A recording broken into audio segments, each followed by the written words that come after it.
Hey friends, let me have some whiskey. I can never drink whiskey with a straight face. I feel like part of the enjoyment is that that's how I enjoy my whiskey. Anyway, I asked people a while ago what content should I make on YouTube, and somebody said talk about your 20s, right? And sure, why not? I turned 30 in June this year. 30 years old, an adult, a man, right? Well, I have felt like an adult for some time. I have felt like a man for some time, but there is something about turning 30 that, kind of decisively, in the eyes of others potentially, or just, just socially, there's this sense that just you're no longer in your 20s, right? You're no longer, there is that demarcation, however imaginary it might be, that a year has passed, a threshold has passed, you're no longer in your 20s, now you're in your 30s. And anyway, so I guess the question was, what do you have to say about your 20s, or what advice would you give people in their 20s? And I am generally kind of wary about giving advice, and maybe that's my first meta advice thing, which is that very often the problem with advice is that all advice is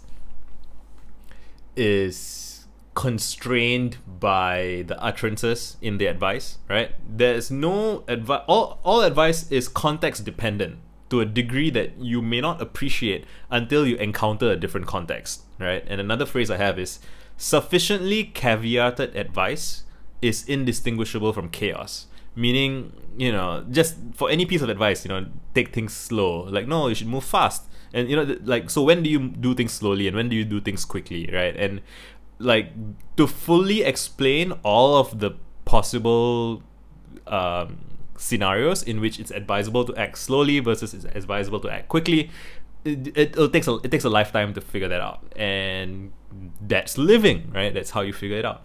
And so I am pretty wary about offering advice in general, but I would like to cultivate an audience, or just it depends on who you're talking to. Oh, it's so meta, but it depends on who you're talking to. If you're talking to kind of a mature audience that appreciates the limits of knowledge and the limits of advice, then you can say almost anything and it doesn't really matter, because you don't have to worry that they are gonna misinterpret what you're saying and apply it in some domain in which it's not appropriate, which you as the advice giver cannot caveat your advice sufficiently. So there's always an act of trust in giving advice or in receiving advice, and there's always that work that needs doing, that each individual has to do for themselves, that cannot be, you can't get someone else to do it for you. You have to develop your own judgment, right? You have to cultivate your own judgment. Yeah, I think that generalizes fairly well. Anyway, about my 20s, so I turned 20 in 2010, right? And my 20s were, the first 2 years of my 20s, I was in the Singapore Armed Forces, as many Singaporean men do, right? And then at the end of my 20s, at 22, I left the Armed Forces and I got married to my childhood sweetheart, and we bought a house and I got a job in software marketing. I spent 5.5 years there, very happy with great colleagues, a great work environment, learned a lot. My boss was like my therapist slash coach who paid me. I learned a lot. And but after 5.5 years, I was 27 and a half, was I 28? 27, I guess. I was 27, and I felt like life had just kind of whooshed by. One day I was 19, I was a teenager, and you go to work, come back, you're tired, you rest, you sleep, you wake up, the next day you got more things on your to-do list. You're just kind of surviving, going around day to day, and next thing you know, you're 27 years old. And I was worried that I would, if I had gotten another job in software marketing or technology, whatever, kind of corporate-ish or professional-ish job that was intense, because my job was intense. It wasn't a job that you kind of clock in, clock out, and you forget about it. I feel like the culture at my work, which I enjoyed, was everyone's really smart, everyone's really hardworking, and we're all we never really switch off entirely. We're always kind of thinking about work a little bit because it's stuff that we care about. And I don't regret that. I do feel like I learned a lot and it challenged me to grow as a person and as a professional. But I was worried that if I got another job like that, it would be another 5.5 years, and then next thing I know, I would be in my mid-30s, right? I would be 33, 34, and maybe by then, well, let's say me and my wife want to have kids, and then we have kids, and then, you know, it just gets harder and harder to live a creative life, or to live, or to do experiments, right? And I always wanted to kind of honor my inner child, in a sense, right? When I was a child, I used to play, when I was a teenager, I used to play music.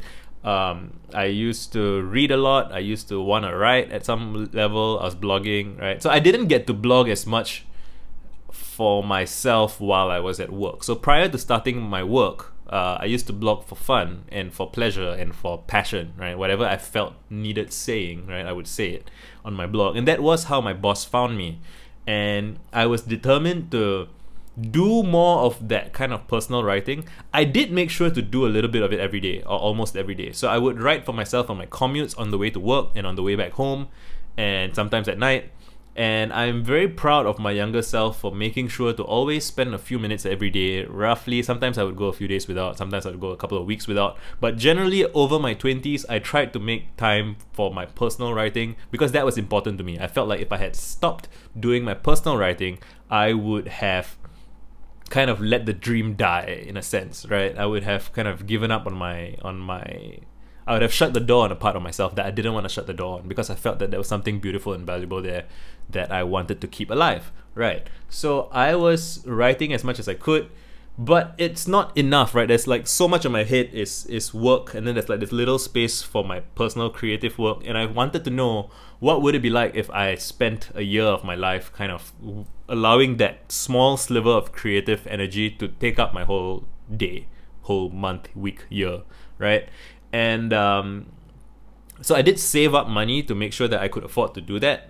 And so that's another decision that you have to make. I think it's very important. I highly recommend that in your 20s, you try to just keep your expenses as low as possible, because the freedom you get from, in your late 20s, maybe being able to take a year off to do whatever you like, that's really precious to me.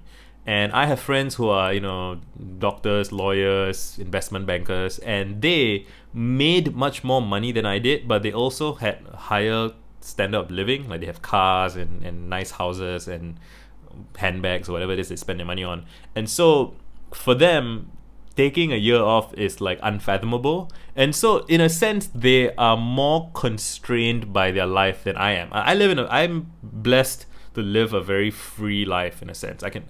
I'm basically making videos. So I don't currently make money from my videos, but I'm free to experiment with making videos as much as I like, because my past self saved up to give me this freedom, right? I sell ebooks now, which is something that I can do because I spent time and energy building an audience, which takes time. These things take a lot of time. So you really have to kind of plan these things out. And I don't mean like an elaborate, lots and lots of small pieces, day by day plan. I'm terrible at that. I mean really just kind of a long-term commitment. Thinking for yourself, what is it that you would want 10 years from now, 20 years from now? Like, what is it that, if you could have a conversation with your 40-year-old self, your 50-year-old self from the future, what will they tell you to do? Like, you can imagine this yourself. You can ask yourself. And I felt that my older selves would tell me, like, make sure that you have content, right? You have a blog, you have writing, you're reaching out to people, you're making friends, you're kind of always searching, right? Never stop searching, because never stop making stuff, because when you do, then if the opportunity comes along, which statistically it kind of inevitably will if you build out your network, but like, if you don't do that, then it's just gonna be frustrating. It's gonna be sad, right? So what do you have to do to not be sad? I think even Jeff Bezos has this decision-making system that he calls his regret minimization framework, which I think is correct. I think you can ask yourself, what would you regret? And it doesn't mean that you have to live every single day of your life for your future self. I think that's a kind of escapism from the present, in a sense. But it's just something you want to keep kind of on the horizon. Something that, like, imagine like a tower or some big landmark in the distance, and you can do whatever you want day to day, but you kind of always keep that on the periphery of your vision, so that you can kind of get closer and closer to it, like almost naturally. So there's that. What else about 20s? invest in your relationship. So that there are things that I do regret. I regret not having traveled more. And now that we are, there's a global pandemic happening, travel is like not an option. And I do wish I had traveled more. My wife was always telling me to do it, and I was always not listening to her, which I deeply regret. Right? Like, and I guess you have to find the way in which it is meaningful to you. So I never really cared for, let's go and see the sights. Let's go and, I don't know, try different food or whatever. Like, that stuff kind of felt superficial-ish to me. What I didn't realize was that if you go somewhere substantially different from where you are, you get to experience a different reality, and that will make you question your origins, right? It'll make you question the norms of the place that you're from. And, ooh, there's like some cool light effect happening here. Oh, it's the light from my mic. Anyway, and I find that to be psychologically very stimulating, emotionally, mentally, everything. It just makes me reconsider myself, right? And it gives me a new perspective on myself, which is very nourishing and a joy in of itself. And it also informs a lot of the work that I do, like thinking, writing, talking to people, making friends. What else? Health, I only learned about box breathing very recently, like last year or early this year, which is like, you take a deep breath, you hold it, then you exhale slowly,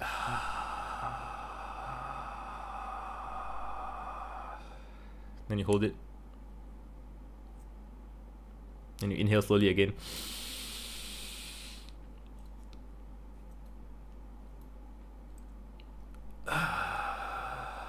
And you kind of repeat that cycle, and it really calms me the fuck down. I used to wake up anxious all the time. Like I would have like anxiety in my body. Like, it's not even a psychological, intellectual kind of thing. Like, I don't wake up scared or whatever, but like, I just feel tense, and I don't realize that I'm tense. And I feel like my brain hasn't loaded yet. So what would normally happen would be I'm drinking my coffee, just a stimulant, right? And I would just sit there, nurse my coffee, and scroll through my phone for like a good hour to wake up. And now I can just do that for like a minute, 5 minutes, and I'm like, boom, I'm alert, right? And that, I wish somebody taught me that when I was like a teenager, right? It's a way of there's stuff about the carbon dioxide and the inhale exhale patterns and your heart rate and all kinds of things about why kind of breath work calms you down. And it's almost like, I think of it as like in a video game where you can press a button to charge your mana. Like, it's like that. It gives you energy in a sense, and it's crazy that nobody taught me that. So there's that. Writing a lot, I highly recommend that. What else about my 20s? I remember being anxious. I remember feeling lost, feeling isolated and alone, with work and with my responsibilities and just, I didn't know how my life was gonna turn out in my 20s, right? And I guess I did it. So I would advise my younger self to be more aggressive in meeting people that you can talk to, people outside of work, outside of your kind of existing friend group, like just kind of strangers, basically, kind of acquaintances. Twitter is a great place to make these kind of acquaintances, but you could also do it. I mean, right now it's a pandemic, so you might have difficulty kind of going to, I don't know, dance classes or pottery classes or whatever. But like, there are other places where you can meet people. I guess these days you have to meet people online. And I wish that I had spent more time seeking out people that I could talk to and talk to them, right? Like schedule meeting people and share your feelings with them and tell them and ask them about their lives, ask them how they're doing, ask them what they're worried about. And the more people you can have like that in your life, I mean, I guess there's probably some threshold, there's some like low limit where if you don't have it, you're fucked. And if you have, there's some baseline minimum, it's just, for me, I didn't really have anybody in my early 20s, and now I have a great network of friends who look out for me and I look out for them. And I guess the thing that I'm trying to teach people is that is possible. Like, it's crazy that we live in kind of, the world has technology that allows us to connect with people so easily, and yet there's like, people I think are generally lonelier and more disconnected than they've ever been. Partially because there's so many options, right? Like, I hear this about dating, where if you're on online dating on Tinder or OkCupid or whatever, there's just so many options, and the other person has so many options, and so you don't really feel compelled to to like invest in any one person, and that's rough. I don't think there's a I I have the way I do it, but like I don't know if that generalizes well to other people. And anyway, I want to try and keep my videos short to about like 15 minutes. So let's consider this a part 1. And if there's specific things you want to ask me about, you can leave the comments, and then I guess I'll make a part 2. Sounds fun? Sounds fun to me. Alright, cheers. Thanks for hanging out, and leave me your thoughts in the comments. Where's the button?